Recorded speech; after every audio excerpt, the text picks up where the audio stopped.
Boa tarde. A Europa prepara-se para reformar a atual política agrícola comum, uma reforma prevista para 2014.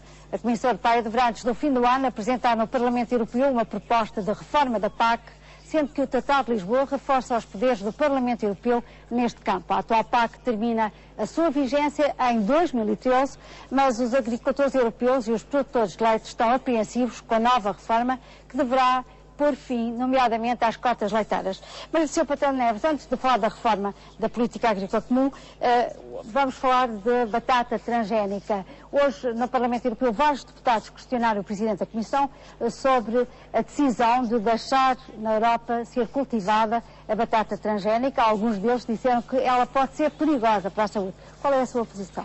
Bem, a questão da batata transgénica deve ser, no meu ponto de vista, integrada na produção dos transgénicos em geral. E, de facto, eu penso que tem faltado alguma reflexão ampla sobre esta matéria no contexto da União Europeia. Não quer dizer que anteriormente algumas medidas não tenham sido tomadas, mas penso que numa ocasião em que não havia tantos conhecimentos como hoje temos. Quando surgiram as primeiras produções transgénicas, gerou-se uma onda de protesto. Hoje podemos dizer que há algum fundamentalismo e nós temos que repensar toda a questão com muita seriedade e também ver, em termos de competitividade, como é que isso deixa a Europa. É claro que, no que diz respeito à questão da batata, é preciso ter aqui cuidados extra quando nós sabemos perfeitamente que ela deve ser destinada apenas à indústria e não para consumo humano. Como evitar, efetivamente, que passe de uma fronteira para a outra? Claro que temos que reforçar a questão da rotulagem de todos os alimentos, mas às vezes nós sabemos que essas safeguards, mesmo assim, não são suficientes. Temos, de facto, e volto a insistir, é pensar nas OGMs num contexto mais amplo, pensar também como, por exemplo, no que diz respeito à alimentação dos suínos, poderia ser uma solução com custos mais baixos e, por isso, com maior produtividade para os nossos agricultores. Não nos centremos apenas num exemplo. O exemplo da batata é, sem dúvida nenhuma, um exemplo importante e que carece de algumas medidas restritivas para assegurar que não passe para o consumo humano, sobretudo quando as informações que nós temos é que seria extremamente pernicioso. Agora, vamos pensar é importante lançar isto para o debate. Lançar não quer dizer que não tenha já estado na agenda, mas lançá-lo mais uma vez, talvez com maior objetividade, mais estudos científicos, mais abalizados, para vermos a questão realmente com uns novos olhos em relação àquilo que foi no passado. Esta questão estará certamente sobre a mesa para a PAC pós-2013 e, sobretudo, no que diz respeito aos rendimentos. Mas, se me é permitido avançar um pouco mais... Não, eu queria também então, que os outros deputados se pronunciassem sobre esta questão, que é uma questão de atualidade e que interessa os consumidores. Capão Santos, já havia o milho transgénico, agora há a batata. Qual é o interesse, do ponto de vista económico, de ter produtos transgénicos? Para que as pessoas percebam. A decisão que acaba de ser tomada pela Comissão abrange não só esta variedade de batata, mas mais 3 variedades de milho transgénico a adicionar à única variedade que até agora era autorizada na União Europeia. Eu penso que este não pode ser o momento para tratar de um debate com esta dimensão e profundidade, porque ele ocupar-nos-ia este e muitos outros programas, mas é uma matéria relativamente à qual eu gosto de me colocar numa postura ausente de preconceito e com total racionalidade. Os transgénicos, obviamente que têm vantagens e têm inconvenientes. E o debate que tem vindo a ser travado até agora não é um debate, do meu ponto de vista, que prime pela razoabilidade. Portanto, é na base do preconceito e do temor. Mas penso que o conhecimento científico, na minha opinião, e estou completamente à vontade para o fazer, porque enquanto exerci funções governativas, sempre opus e impedi que fossem dadas autorizações para o cultivo de transgénicos em Portugal, mas este é um debate incontornável, porque hoje nós não temos transgénicos na Europa, mas importamos carne de todo o mundo que é alimentada com soja transgénica. Aliás, 80% da soja mundial é transgénica, apenas 20% não é, e nós europeus estamos a importar essa que o não é a preço mais caro, tornando menos competitiva a nossa pecuária. mas é um assunto muito delicado e relativamente ao qual a opinião pública tem muitos temores, se fundados ou não. Penso que nenhum de nós estará autorizado a dizê-lo, mas é um assunto que, antes das decisões, e nesta matéria o que eu contesto é a decisão e o procedimento que foi utilizado, porque tratou-se de uma decisão da Comissão, sem sequer ouvir o Conselho, sem ouvir o Parlamento, na base de uma regulamentação que existe, um processo que se arrasta há 8 anos nas instâncias europeias, e o meu grupo político vai questionar e vai fazer tudo para alterar essas regras procedimentais, porque é uma decisão que aparece perante nós e a opinião pública como tendo sido tomada à socapa e, portanto, suspeita de querer beneficiar interesses económicos, porque, apesar de, como já foi dito, se tratar de batatas destinadas à indústria e à alimentação animal, portanto, que indiretamente se vai traduzir no consumo humano por via indireta, ninguém pode garantir que haja mecanismos de controle que essas sementes não possam ser utilizadas para produzir outras plantas que venham a ser utilizadas na alimentação humana. Portanto, é um processo relativamente ao qual não acho que a Comissão tenha procedido bem. Miguel Portas de Durão Barroso disse que a decisão tinha sido tomada depois de um comitê da Agência Alimentar Europeia, que é uma agência independente, ter estudado, ter investigado e ter assegurado que não havia qualquer problema para a saúde. A verdade é que esta batata é resistente a certos antibióticos e, portanto, se os animais, por acaso, se esta batata entrar na cadeia alimentar, os animais também, e nós, humanos, a seguir, podemos tornar-nos resistentes aos antibióticos. O problema é exatamente esse, quer dizer, é evidente que a minha opinião sobre o processo é a mesma que foi dita pelo Capelo Santos. Sou uma pessoa que não se rege por nenhum critério fundamentalista, abstrato, mas rege-me efetivamente por um princípio de precaução. E, portanto, isto significa que até estar estabelecido cientificamente que sobre este ou aquele produto transgénico não há efetivamente nenhum tipo de problema para a saúde pública, até ter sido feita essa demonstração, eu sou contrário à produção de transgénicos. O que acontece aqui é exatamente o problema que colocou. Eu não sou um cientista, não posso dar, desse ponto de vista, uma resposta cabal, mas quando os cientistas dizem esta batata para a alimentação humana é perigoso, mas se forem os animais que nós vamos comer que a podem ingerir e já não tem problema nenhum, eu não sei como é que foi feita essa demonstração. Sei que, à volta dos transgénicos, na Europa, existia um quadro razoavelmente estável de moratória, no fundo, para lá do chamado milho 810, havia uma moratória. Estávamos todos razoavelmente bem com essa moratória e esta decisão vem alterar esse quadro de consenso, digamos assim, temporário, e veio alterar em função de uma empresa. Não é de 10 ou de 50 ou de 1000, não, é em função de uma, porque a produção de transgénicos são patentes. E, portanto, são produções multinacionais que detêm os direitos daquela semente transformada ou daquele produto e que fazem o seu negócio alicerçado sobre, no fundo, o próprio valor da patente. E, portanto, isto cria, obviamente, um fator adicional que torna suspeita, evidentemente, a relação entre esta decisão da Comissão e aquilo que é uma coisa que nós sabemos que existe com muita força na Europa, que é o funcionamento dos lobbies que têm e que querem retirar vantagens de decisões de tipo legislativo ou de tipo normativo. Doutora Hilda Figueiredo, sobre esta questão também rapidamente. A nossa posição é claramente contrária a esta decisão da Comissão Europeia. Por diversas vezes houve aqui debates neste Parlamento Europeu relativamente aos OGMs e sempre defendemos, primeiro, a manutenção da moratória até que haja estudos suficientemente claros sobre as implicações na alimentação humana, na saúde pública, porque é disso que se trata.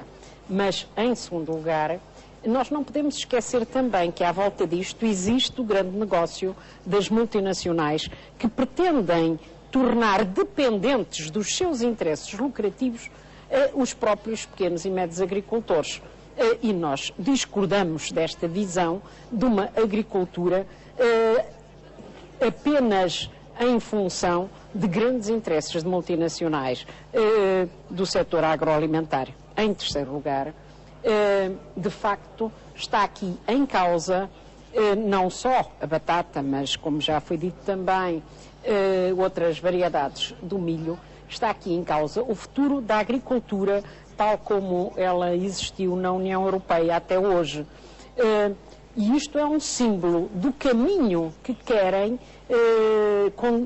seguir com a política agrícola comum, de facto, sempre na perspectiva da liberalização no âmbito da Organização Mundial do Comércio, sempre para servir interesses de grandes grupos económicos, multinacionais, etc., e contra os pequenos e médios agricultores. E este é mais um dado para o problema, mas os consumidores vão ser igualmente afetados. E por isso nós continuaremos a denunciar e a exigir que haja uma outra política agrícola comum. Não, de qualquer modo é preciso dizer que qualquer produto que tenha OGMs, tenha organismos geneticamente modificados, tem que ter na rotulagem essa indicação, o que de certa maneira também isso previne o consumidor. Eu devo dizer que isso a mim não me serve de nada e não simpatizo nada com a utilização de transgénicos e até devo dizer que se os transgénicos não implicassem qualquer risco para a saúde, designadamente neste caso da batata, seguramente que a sua utilização não seria apenas industrial ou animal. Se utilizado pelas pessoas, se não houvesse qualquer risco, era utilizado indistintamente. Eu devo dizer que, para além de mais, não me parece que, enfim, quem sabe um bocadinho do assunto, sabe que se um campo for semeado com batata, é impossível apanhar todas as batatas que resultaram daquilo que foi semeado. E, portanto, há batatas que ficam no solo para o ano seguinte. E se depois esse campo for reutilizado com a batata não geneticamente transformada, pelo caminho vai ter as outras batatas que, se tendo mantido, acabaram por produzir outras enfim, na apanha seguinte. E, portanto, entra na cadeia alimentar. E, portanto, eu, em matéria de saúde pública, quando em causa esteja um critério económico, que eu percebo, e de racionalização de recursos, e um critério de saúde pública, eu só admito que o de saúde pública seja ultrapassado se manifestamente me garantirem que não é posto em causa. Basicamente, e portanto não deve prevalecer o critério estritamente económico. Quero acreditar, apesar de tudo, que esta decisão é baseada em critérios estritamente científicos e que daí não resultará perigo para a saúde das populações. Se assim não fosse, enfim, devo dizer que então, algo estaria ela mal. Não é autorizada para a alimentação humana? É porque algo existe de errado. E se algo existe de errado, então, de facto, mas quem é que diz, então, que os humanos, por acaso, não vão comer esta batata? Ou mesmo, ao alimentar os animais, foi exatamente isso que disse o Dr. Nuno Melo. Disse que a batata transgénica contamina a batata não transgénica que vier a seguir. A transgénica não contamina a não transgénica. A questão é que a batata que não for apanhada, transgénica, permanecendo no campo, no ano seguinte, volta a produzir outras batatas. E se esse campo fosse semeado com quaisquer outras qualidades não geneticamente modificadas, então todas misturadas, as geneticamente modificadas acabarão por entrar no consumo humano. E, portanto, não me dá nenhuma garantia, devo dizer que as por cima, de facto, de serem rotuladas, o que seja, e de serem utilizadas para a indústria ou para a produção animal, não me dá nenhuma garantia de que não entre depois no consumo humano. E se constitui algum risco, então a razão é de preocupação, e acho bem que a Comissão sobre isto dê todas as explicações que têm de ser dadas. Não deu. Mas ainda haverá tempo, espero. Que não deu questão das OGM. Agora, isto levanta uma coisa interessante, que é o problema das rotulagens. É interessante para começarmos a entrar na conversa sobre a política agrícola comum. Porque a questão que o Capelo Santos colocou é verdadeira. Num contexto de mercado aberto. E, portanto, os problemas da gente ter ou não ter, de facto, alimentação rotulada, relativamente à produção dos vários países da União Europeia, isso é um tema interessante, porque tem que ver com a defesa das condições de escoamento dos produtos nacionais no mercado interno. Dr. Capelo Santos, o senhor é coordenador do Partido Socialista para a reforma da PAC, Política Agrícola Comum. No seu entender, quais vão ser as principais alterações em relação a esta política que hoje existe e que é extremamente contestada por muita gente, muitos agricultores? Quais vão ser? Eu não sei. Aquelas que eu gostaria que fossem, sei muito bem. E por isso mesmo o meu grupo político, e nesta área que eu tenho a honra de coordenar, iniciámos um debate há 3 meses atrás que nos permitiu finalizar um documento que está em vias de conclusão neste momento e que vamos tornar público, através do qual iremos propor o modelo de política agrícola, a nova arquitetura de política agrícola comum que queremos e que pensamos que é a melhor para a Europa, e vamos tentar, com esta discussão, tentar seduzir para estas teses os colegas, e eles serão bem-vindos, e terei gosto de lhe oferecer um documento a seguir, apesar de ser, digamos, uma versão que só ficará formalmente aprovada em abril, mas as boas indicações no grupo levam-me a concluir que o será. Mas, basicamente, aquilo que nós propomos são, basicamente, o seguinte. Irei ser o mais sintético possível para que em 2 minutos o possa fazer. Ponto 1. Alterar a questão-chave.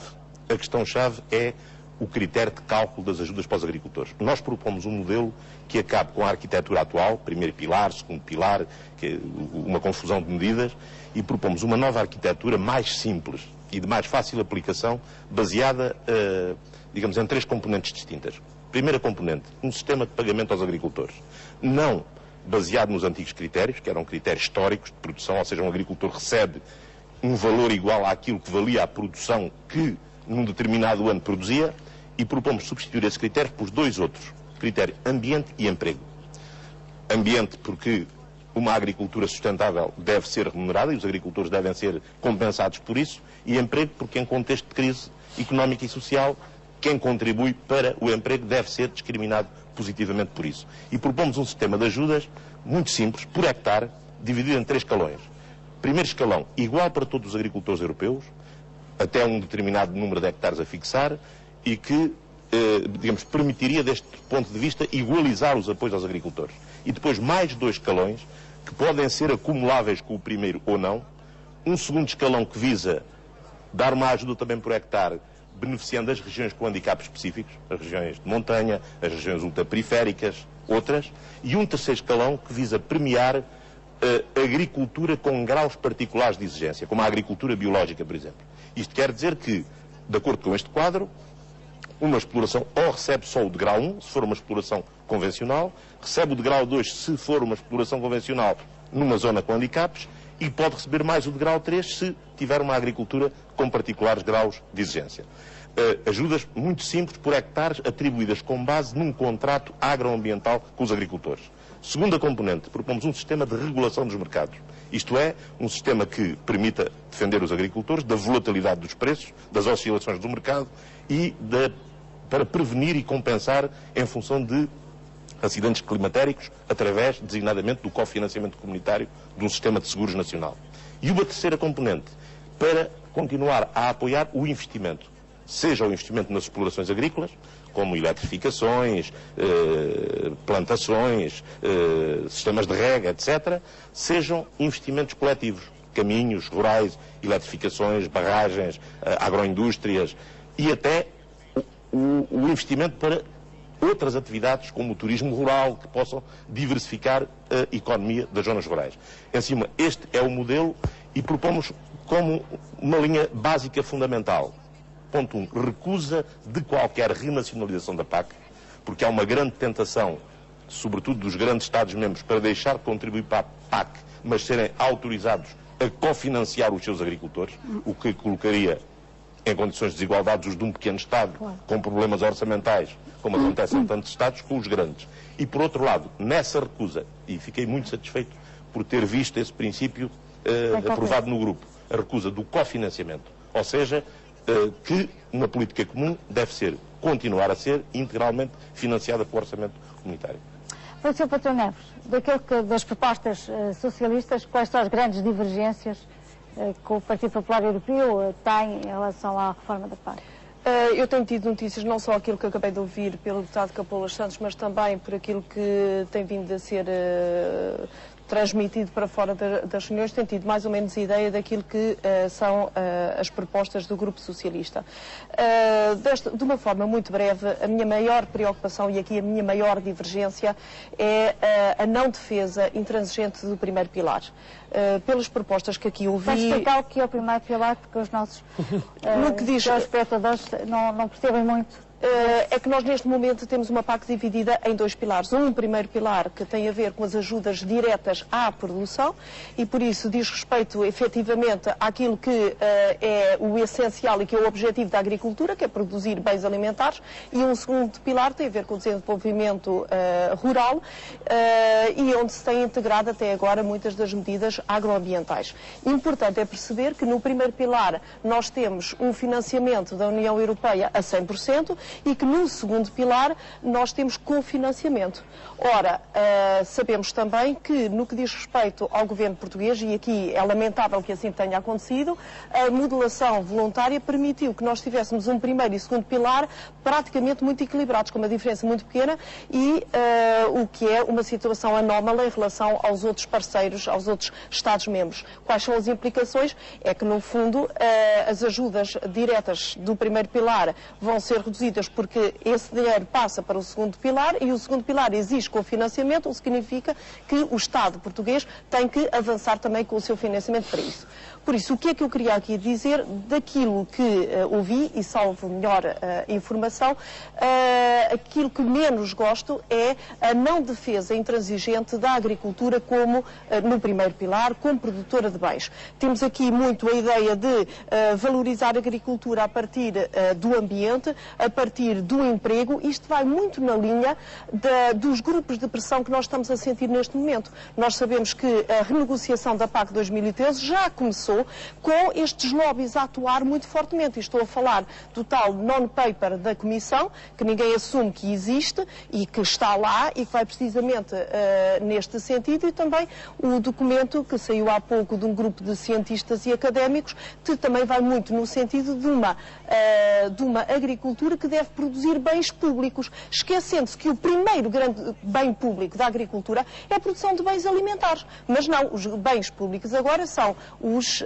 ambientais, a empregabilidade e outros desses géneros. O que significa que nós estamos, de alguma forma, a desvirtuar, no meu ponto de vista, aquilo que é a finalidade da agricultura. Não creio que seja por esse caminho que os agricultores querem ir.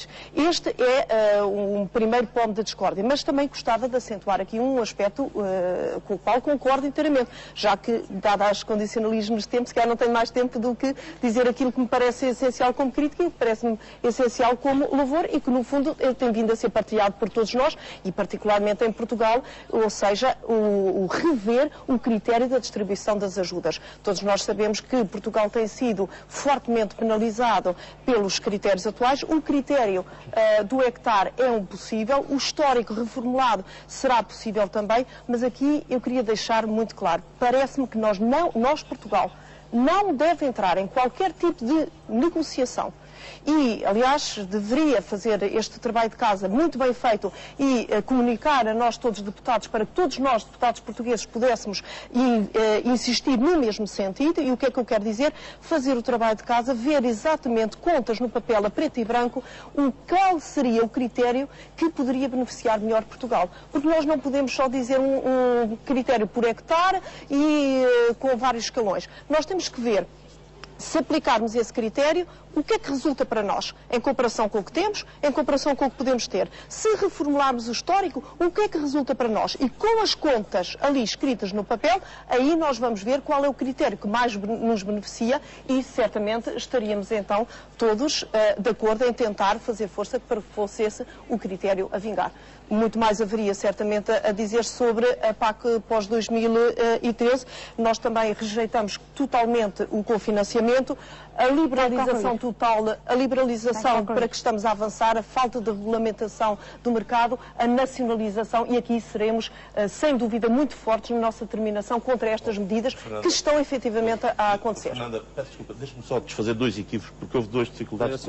Só 2 equívocos, demora só 30 segundos. Não, ouça, 30 segundos. É que disse que nós propomos acabar com o primeiro pilar. Não é verdade. Não, eu nunca disse isso. Peço desculpa. Eu disse que lamento que não reforce a intransigência de defesa do primeiro pilar. Mas não podem entrar em diálogo com os outros deputados. Não podem pôr palavras que eu não disse. Ouça, deixe-me lá só esclarecer isso. É que o primeiro pilar neste modelo é integralmente salvaguardado, contrariamente ao que disse.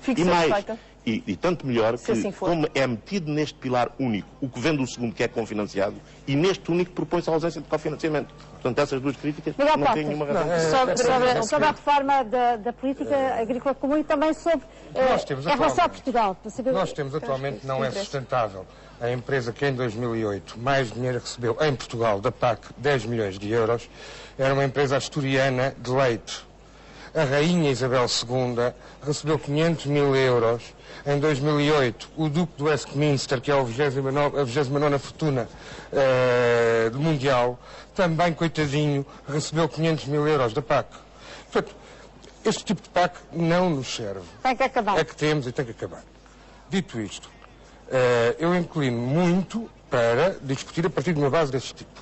Sou muito franco, penso que os desequilíbrios no financiamento têm várias causas, mas uma linha que valoriza a combinação entre a criação de emprego no mundo rural com os aspectos ambientais, não só, na minha opinião, não ataca a agricultura, como pode salvar o povoamento do mundo rural e a sua qualificação. O problema que nós temos é se nós vamos para uma visão tradicional da agricultura como o elemento que reúne. Fazer depender o financiamento O problema é o problema aqui, na minha opinião, tem que ver com não só com a criação de cadeias de valor, de transformação não só de produção de agricultura, como de transformação como dos serviços associados, porque é isso que permite defender o povoamento do mundo rural, como ao mesmo tempo é aquilo que permite ter uma estratégia de criação de qualidade de vida, de fazer prevenção de fogos, de incêndios e uma série de aspectos desse tipo. E, portanto, eu sou muito numa linha de cria emprego, isso é um fator, evidentemente, de apoio. Não cria emprego, deve estar por baixo.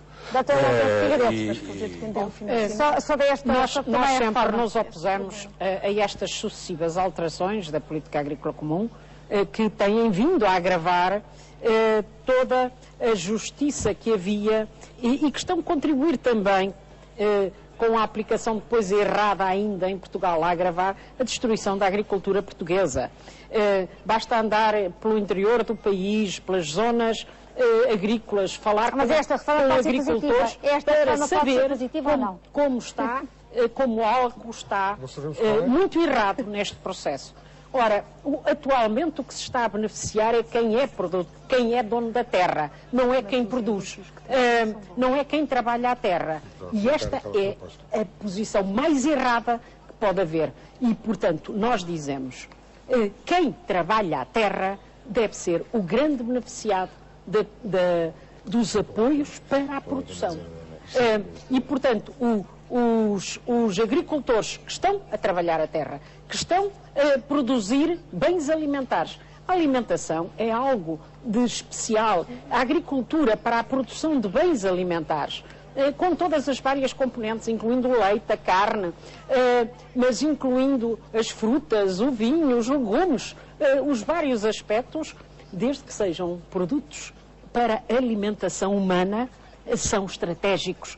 Porque sem alimentação uma sociedade não pode subsistir e ficar na dependência de terceiros, como a Comissão está a colocar e como, enfim, também sucessivas aplicações em Portugal têm contribuído. Hoje somos grandemente dependentes das importações de bens alimentares.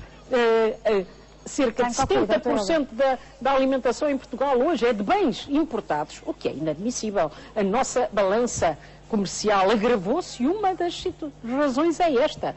Logo, tem que haver uma profunda alteração. Mas essa alteração significa apoiar também os mecanismos de intervenção no mercado para garantir rendimentos aos agricultores, para eles se manterem na agricultura, para apoiar as zonas.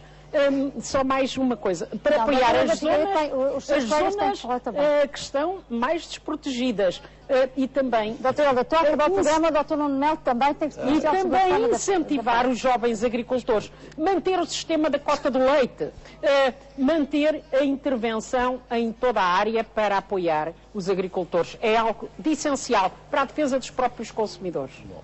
Dr. Manuel, sobre a reforma e sobre a importância, para Portugal. E sobre este velho conceito marxista da terra a quem a trabalha, que eu julgava que já estaria ultrapassado pela evidência dos tempos. Agora, enfim, ter quem produz que investe, quem trabalha recebe salário, e depois as ajudas eram para quem trabalha, recebe salário, e quem investe não recebia coisa nenhuma, não deixava de ser, no plano da União Europeia, um critério muito sui generis. Eu